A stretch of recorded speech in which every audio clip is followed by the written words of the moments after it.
Assalamualaikum warahmatullahi wabarakatuh. Alhamdulillahirrabbilalamin. Wassalatu wassalamu ala asyrafil anbiya'i mursalin Sayyidina Muhammadin wa ala alihi wa sahbihi ajma'in, amma ba'du. Puji syukur atas kehadiran Allah subhanahu ta'ala yang telah memberikan kita rahmat dan juga nikmatnya kepada kita semua.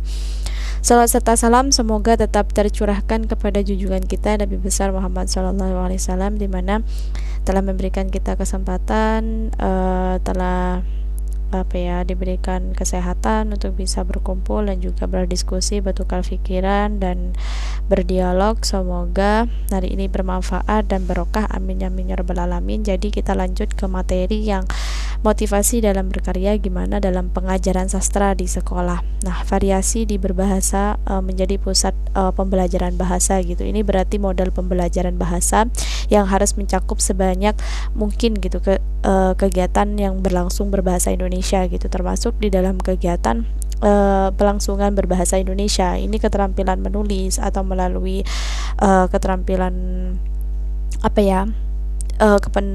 keterampilan menulis siswa itu dilatih untuk berbahasa aktif dalam bentuk tertulis gitu. Nah, jadi pembelajaran bahasa Indonesia itu harus menciptakan usaha dan juga kemauan siswa untuk berkomunikasi gitu dengan bahasa Indonesia yang baik, benar, wajar. Dan pembelajaran bahasa Indonesia itu harus mendorong siswa untuk mau dan juga berusaha untuk berkomunikasi dalam bahasa Indonesia gitu dengan baik dan juga benar. Nah, wajar untuk berbagi tujuan dalam berbagi situasi gitu. Dengan demikian pembelajaran bahasa Indonesia itu terpusat pada siswa itu berarti aktivitas terbesar itu dalam pembelajaran bahasa Indonesia itu siswa semakin terdorong gitu, mau dan juga giat berusaha dan juga mendengarkan uraian dan juga percakapan dalam bahasa Indonesia, membaca naskah tulis kayak bahasa Indonesia gitu, berbicara dan juga bahasa Indonesia yang keperluan dalam menulis bahasa Indonesia itu ada tujuan dan juga maksud dari situ. Nah, dari kurikulum di tingkat satuan pendidikan atau KTSP, dari hakikat KTSP saja pemerintahan itu telah mempercepat perencanaan atau pencanangan kayak Millennium Development Goals gitu, yang semuanya dicanangkan tahun 2020 itu dipercepat menjadi tahun 2015. Nah, Millennium Development Goal itu era pasar bebas gitu, era globalisasi atau era persaingan mutu dan juga kualitas gitu. Dan mutu kualitas itu menjadi standar parameter yang sangat penting gitu agar sumber daya manusia di Indonesia itu dapat bersaing di luar negeri gitu. Jadi sumber daya manusia yang berkualitas itu suatu keharusan yang tidak dapat ditawar-tawar lagi gitu. Era mutu atau kualitas yang menuntut sebuah bidang kehidupan gitu. Jadi untuk menyesuaikan visi, misi, tujuan dan juga strategi itu sesuai dengan kebutuhan. Ya, di situ ada hal-hal yang mencakup dalam pendidikan gitu. Nah, kurikulum ini komponen siswa pendidikan yang dipakai sebagai acuan untuk menghasilkan lulusan yang memiliki kemampuan berpikir. KTSP itu kurikulum tingkat satuan pendidikan. Nah, kurikulum operasional yang disusun itu dikembangkan atau dilaksanakan itu di setiap satuan pendidikan itu sebagai penggerak mesin utama pendidik, yaitu sebagai pembelajaran. Nah, KTSP itu menjadi seperangkat pengembangan kurikulum yang diharapkan melalui kebutuhan pendidikan. Nah, sebagai wujud referensi pendidikan gitu. Jadi KTSP itu memberikan otonomi kepada sekolah atau satuan pendidikan gitu untuk mengembangkan kurikulum yang sesuai dengan potensi atau tuntunan atau kebutuhan masing-masing. Nah, pada sistem KTSP ini sekolah itu memiliki kekuasaan dan juga tanggung jawab yang penuh gitu untuk menetapkan kurikulum dan pembelajaran itu sesuai dengan visi, misi dan juga tujuan. Nah, dalam KTSP itu pengembangan kurikulum itu dilakukan oleh guru atau kepala sekolah, komite sekolah atau dewan pendidikan atau tenaga pendidikan, wali murid, tokoh masyarakat juga dan lembaga lainnya yang bisa dilibatkan dalam menetapkan kebijakan berdasar ketentuan-ketentuan pendidikan yang berlaku gitu. Nah, selanjutnya kurikulum itu dirumuskan oleh komite sekolah gitu untuk menjadi program operasional untuk mencapai tujuan sekolah. Nah, KTSP yang didedikasikan sebagai tonggak pembaharuan yang dapat mendongkrak kualitas pendidikan itu yang mampu menciptakan generasi yang unggul gitu oleh pemerintah dan semua pihak yang diharapkan dalam membentuk keselarasan antara pendidikan dan juga pembangunan. Nah, untuk serta memenuhi gitu kebutuhan dunia kerja gitu. Dalam hal ini keterampilan menulis itu menjadi kata kunci gitu agar tiap-tiap siswa itu mampu memaksimalkan potensi diri. Nah, konsep dasar dari pengajaran sastra Indonesia itu dalam KTSP itu pembahasan tentang konsep dasar pengajaran gitu dalam sastra Indonesia yang berkaitan dengan kurikulum yang berlaku di tingkat satuan pendidikan atau KTSP. Nah, berdasarkan kurikulum itu pengajaran sastra Indonesia itu di sekolah bagian yang tidak terpisahkan dengan pengajaran bahasa Indonesia. Konsep dasar pengajaran sastra dengan kurikulum tingkat satuan KTSP ini secara substansi itu menunjukkan posisi pengajaran sastra yang lebih dideskripsikan secara jelas gitu dan operasional gitu. Kejelasan posisi ini diungkapkan dalam tujuan umum pembelajaran, kayak peserta didik itu dapat mengembangkan potensinya gitu sesuai dengan kemampuan dan kebutuhan minatnya, serta dapat menumbuhkan penghargaan gitu sebagai hasil karya kesastraan dan juga hasil intelektual bangsa itu sendiri gitu. Nah, standar kompetensinya itu dari kurikulum itu tingkat satuan pendidikan di KTSP itu ada 4 aspek keterampilan di dalam belajar, kayak mendengarkan, berbicara, membaca, menulis. Nah, itu berkaitan dengan ragam sastra. Dengan demikian, posisi materi pengajaran sastra dan pelajaran bahasa dan juga sastra Indonesia itu semakin baik dan deskripsinya itu semakin jelas. Nah, tujuan pengajaran umum ini ya dijabarkan dengan dalam beberapa tujuan khusus gitu, tujuan khusus yang terkait dengan pengetahuan sastra dan memperluas budi pengerti serta meningkatkan pengetahuan dan juga kemampuan berbahasa. Nah, selain itu, dari pengajaran sastra Indonesia itu siswa Indonesia itu diharapkan dapat menghargai dan juga membanggakan sastra Indonesia gitu sebagai hasanah budaya atau intelektual manusia di Indonesia. Nah, pada akhirnya pendidikan di kayak SD, MI atau peserta didik yang telah membaca itu sekarang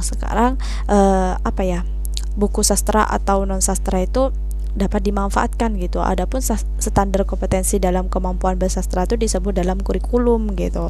Jadi satuan tingkat pendidikan di KTSP itu kayak yang pertama itu mendengarkan. Nah, peserta didik itu mampu mendengarkan karya sastra yang dikisahkan atau dibicarakan gitu, atau memahami pikiran, perasaan dan juga imajinasi yang terkandung di dalam karya sastra yang berbentuk dongeng, puisi, cerita, drama, pantun atau cerita rakyat gitu. Nah, yang kedua itu berbicara. Nah, berbicara itu peserta didik itu mampu menggunakan wacana lisan gitu untuk mengungkapkan pikiran, perasaan dan juga pemahaman. Nah, dalam membaca karya sastra itu anak berbentuk dongeng gitu, pantun atau drama atau puisi gitu. Nah, sedangkan yang ketiga itu membaca. Peserta didik ini mampu menggunakan berbagai teknik membaca untuk memahami wacana karya sastra yang berbentuk puisi, dongeng, pantun, percakapan, cerita dan juga drama. Nah, yang keempat itu menulis. Peserta didik ini mampu menulis karangan sederhana gitu untuk mengungkapkan pikiran, perasaan dan juga informasi atau bentuk cerita, puisi dan juga pantun dan banyak lagi. Dan menulis secara kreatif itu ya, menulis itu mempunyai dua arti, dimana pertama itu menulis itu kayak mengubah bunyi yang dihasilkan oleh alat ucap manusia gitu menjadi tanda-tanda yang dapat dilihat. Nah, yang kedua itu menulis itu mempunyai arti sesuatu kegiatan yang mengungkapkan gagasan secara tertulis. Orang yang melakukan kegiatan ini disebut dengan penulis dan juga hasil kegiatannya itu berupa tulisan. Nah, jadi sebelum menulis atau mengarang itu harus terlebih dahulu menyiapkan kerangka-kerangka memungkinkan penulis itu membedakan gagasan utama dan juga gagasan tambahan. Nah, sehingga dapat membantu penulis itu menyusun karangan secara teratur gitu. Wujud atau gagasan itu dapat dilihat secara jelas gitu. Nah, jadi susunan dan hubungan itu timbal balik antar gagasan itu tepat gitu. Jadi menulis kreatif itu menulis yang bisa disimpulkan gitu sebagai kegiatan dalam mewujudkan apa yang ada di otak dan sebagai suatu langkah awal gitu yang ditulis oleh tangan kita gitu. Nah, hal ini didukung oleh pengertian menulis kreatif dalam Kamus Besar Bahasa Indonesia di edisi ketiga yang menyatakan kegiatan yang melahirkan pemikiran dan juga perasaan tulisan yang memiliki daya cipta gitu. Nah, jadi dalam kerangka menulis kreatif yang dibutuhkan itu ya adanya kemauan dan tanpa ide dengan adanya kemauan untuk menulis ya terciptalah tulisan gitu. Nah, kegiatan menulis itu harus diwujudkan menjadi sebuah tindakan menulis atau memerlukan sedikit kemauan untuk menyingkirkan penundaan atau tidak ambil peduli gitu terhadap mood gitu. Nah, langkah selanjutnya itu memunculkan ide. Ide itu dapat muncul dengan cara memancing datanya ide gitu. Kayak apa ya? Menangkaplah gitu atau mengembangkanlah. Nah, langkah selanjutnya itu menulis berdasarkan sederhana dan apa adanya gitu.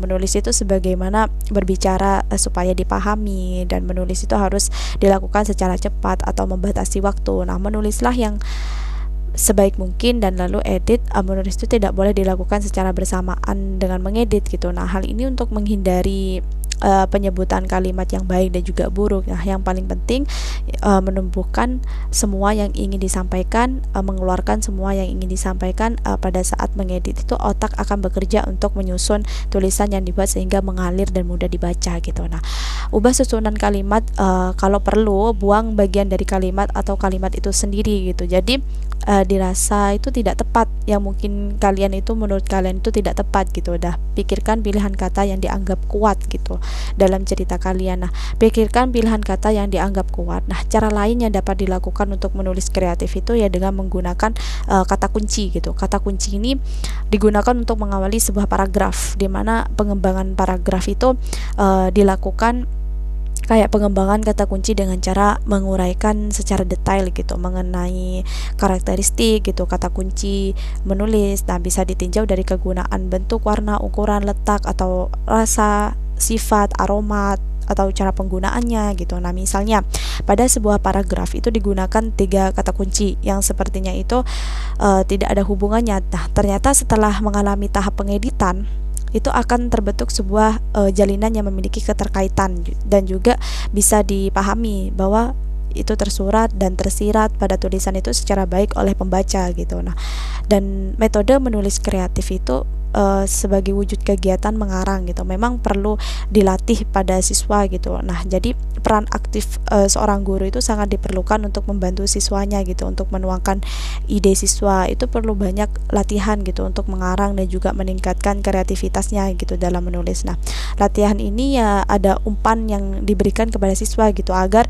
ditemukan metode yang paling tepat atau menggugah imajinasi siswa yang menumbuhkan idenya dalam bentuk karangan gitu. Nah, metode yang dipilih itu harus sesuai dengan karakter siswa gitu, meliputi umur, tingkat, kelas, latar belakang, sosial, ekonomi, lingkungan, atau pengalaman.